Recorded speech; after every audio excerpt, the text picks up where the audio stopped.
Brought to you by TechnoSpark 20 series smartphones. I'm superhuman. Lok Sabha चुनाव के तीसरे चरण की वोटिंग होते ही जितनी चर्चा वोटिंग की नहीं है, उतनी चर्चा मायावती के भतीजे आकाश आनंद की हो रही है। और हो भी तो क्यों नहीं, कहा जा रहा है कि बीजेपी के खिलाफ आकाश आनंद ने एक ऐसा बयान दिया जिसने मायावती को आकाश आनंद से सब कुछ छीनने पर मजबूर कर दिया। सवाल उठा कि आखिर मायावती ने आकाश आनंद को हटाया क्यों? क्या मायावती की बीजेपी से डील हुई है? इन्हीं दो सवालों को डिकोड करने की कोशिश करते हैं कि आखिर मायावती ने ऐसा क्यों किया। मायावती ने भतीजे आकाश आनंद को अपने उत्तराधिकारी और पार्टी के नेशनल कोऑर्डिनेटर की जिम्मेदारी पद से हटा दिया है और बमुश्किल 5 महीने पहले ही मायावती ने आकाश आनंद को ये दोनों जिम्मेदारियां सौंपी थी। खुद मायावती ने आकाश को आगे बढ़ाया, 7 साल तक राजनीति के गुर सिखाए और इस लोकसभा चुनाव में बड़े नेता के तौर पर लॉन्च भी किया था। अब जब आकाश आनंद पर अचानक एक्शन हुआ तो ये चर्चाएं तेज हो गई कि आखिर मायावती आकाश आनंद को अचानक से क्यों हटा दी। क्या उनके अंदर पूर्ण परिपक्वता नहीं है या अहम जिम्मेदारी नहीं निभा पा रहे हैं?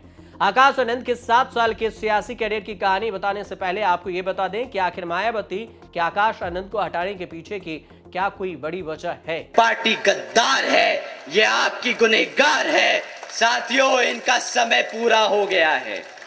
तो साथियों, ऐसी सरकार जो रोजगार नहीं देती, जो पढ़ने नहीं देती, ऐसी सरकार को कोई हक नहीं सत्ता में आने का।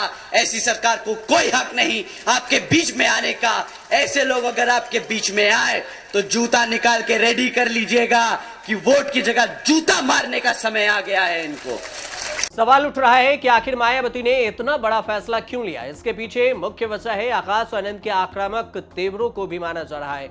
चूंकि बसपा प्रमुख मायावती के बारे में कहा जाता है कि वो किसी भी विरोधी दल के नेता के खिलाफ आपत्तिजनक टिप्पणी करने से परहेज करती हैं। वे सधी हुई भाषा में अपनी बात रखती हैं और मुद्दों को लेकर विरोधी खेमे को घेराबंदी करती है। इसके उलट पहली बार लोकसभा चुनाव में सक्रिय भूमिका निभाने के लिए मैदान में उतरे आकाश आनंद क्या आक्रामक तेवर और विरोधी दलों के खिलाफ टिप्पणियां चर्चा में आ गई।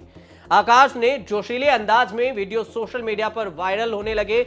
आकाश के और इस बीच 18 अप्रैल को आकाश आनंद समेत 4 अन्य लोगों के खिलाफ सीतापुर में आचार संहिता के उल्लंघन का मामला भी दर्ज हो गया। आकाश पर आरोप है कि उन्होंने चुनावी भाषण के दौरान भड़काऊ और हिंसा उकसाने वाले टिप्पणियां की। आकाश के भाषण पर जिला प्रशासन ने स्वतः संज्ञान लिया और कार्रवाई की। नए राजनीति में आए आकाश आनंद के खिलाफ ये पहला आपराधिक मामला लिखा गया है। आकाश आनंद अप्रैल के आखिरी सप्ताह में सीतापुर में बसपा उम्मीदवार महेंद्र यादव के समर्थन में चुनावी जनसभा करने पहुंचे थे और आकाश ने अपने भाषण में आतंकवादी, तालिबानी, अफगानिस्तानी, गद्दार जैसे विवादित शब्दों का इस्तेमाल किया। माना जा रहा है कि यही भाषण उनके कैरियर पर ब्रेक लगा दिया।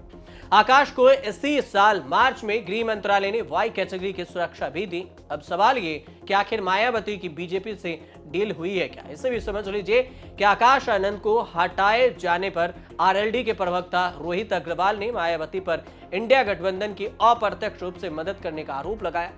आपको याद होगा कि जब उत्तर प्रदेश के 80 लोकसभा सीटों के लिए 2 एनडीए और इंडिया गठबंधन में मायावती को शामिल करने की बात हो रही थी तो ये बात भी सामने आई थी कि अखिलेश यादव के कारण बसपा इंडिया के साथ नहीं है। हाँ, इंडिया के साथ वाले आरएलडी जरूर एनडीए में चले गए।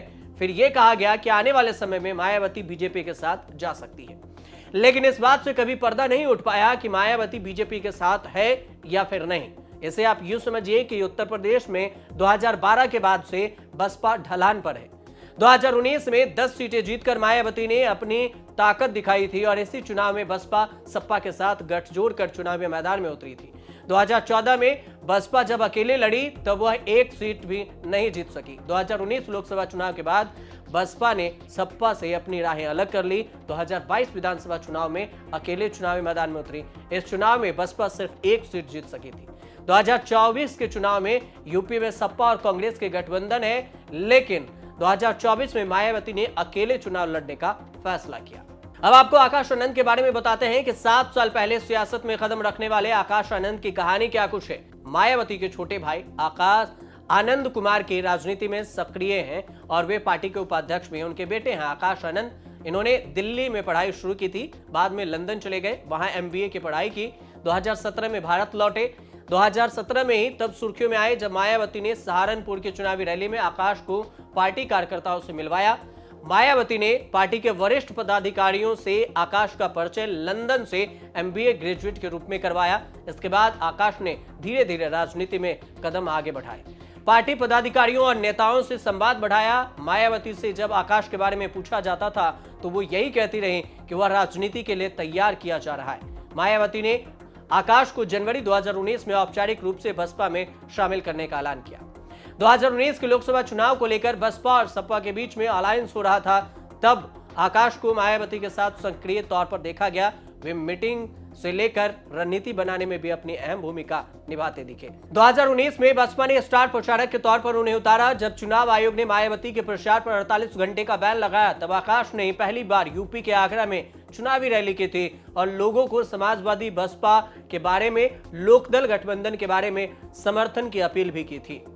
मायावती ने 2019 के लोकसभा चुनाव के बाद जब समाजवादी पार्टी के साथ गठबंधन तोड़ने का ऐलान किया, पार्टी गठबंधन में बड़े स्तर पर फेरबदल हुआ, तब बसपा प्रमुख ने जून 2019 में आकाश को नेशनल कोऑर्डिनेटर की जिम्मेदारी सौंपी।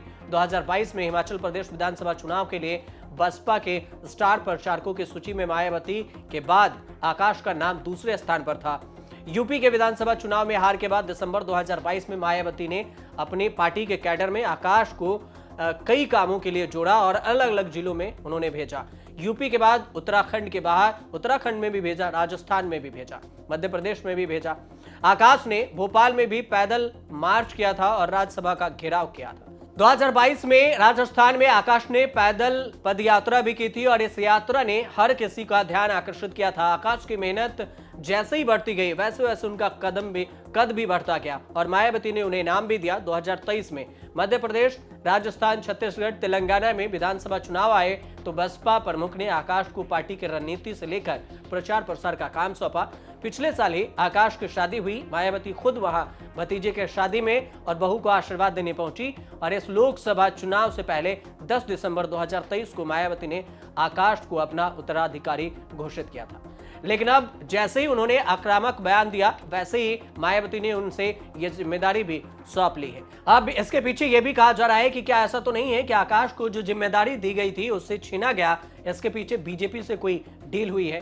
हालांकि आधिकारिक तौर पर यह तो नहीं कहा जा सकता, लेकिन इशारे में आप कह सकते हैं कि आक्रामक रवैये अगर बीजेपी पर है तो फिर अन्य पार्टियों की तरफ रुख हुआ था, तो फिर मायावती ने एक्शन क्यों नहीं लिया था। फिलहाल आप देखते रहिए न्यूज़ तक।